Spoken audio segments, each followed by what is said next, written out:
Guys, first topic. If you were to believe some of the vendors out there, I hear this on a regular basis. I hear all the time that email is fundamentally bad. Dion, is email bad? Well, I don't think anyone at this webinar would think that would like more email, right? So it's been with us for a long time. If you can bring up the graphic that I sent over for this, we can take a look at. The corporate email was came about when the internet arrived and connected all of our companies together. However, it's part of our information overload problem. There are better and more efficient ways of working. I mean, email hasn't improved substantially in 25 years. Minor tweaks like HTML and IMAP.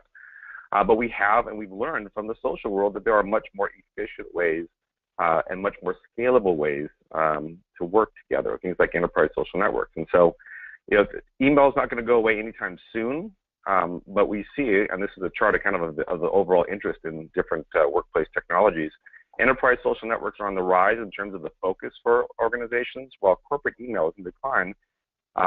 Not in overall volume. We're actually getting more email, but we're able to do less. We're spending up to a day or two a week doing email, and there's a better way. Great. Tony, what say you? No, I don't think email's bad. Email's not the problem. It's the way that we use emails is not great. Clearly it's a messaging tool. It's not optimized for when you have content payloads and you're trying to have an ongoing conversation with multiple people. But if you look at what happens when you actually try to remove email from your life, and I interact with some people who have, and it ends up being a profusion of messages from Twitter, LinkedIn, Skype, attachments in different places, and so what happens is I have this dispersion of inboxes, and that doesn't really help me either. I think what email has given us is a single unifying place for messages.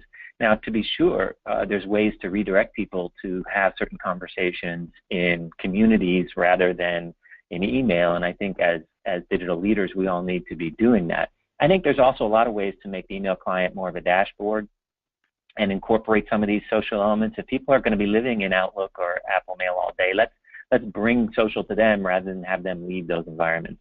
So in the end, I think, Dion, blaming email for information and task overload is a little bit like blaming clouds for rain.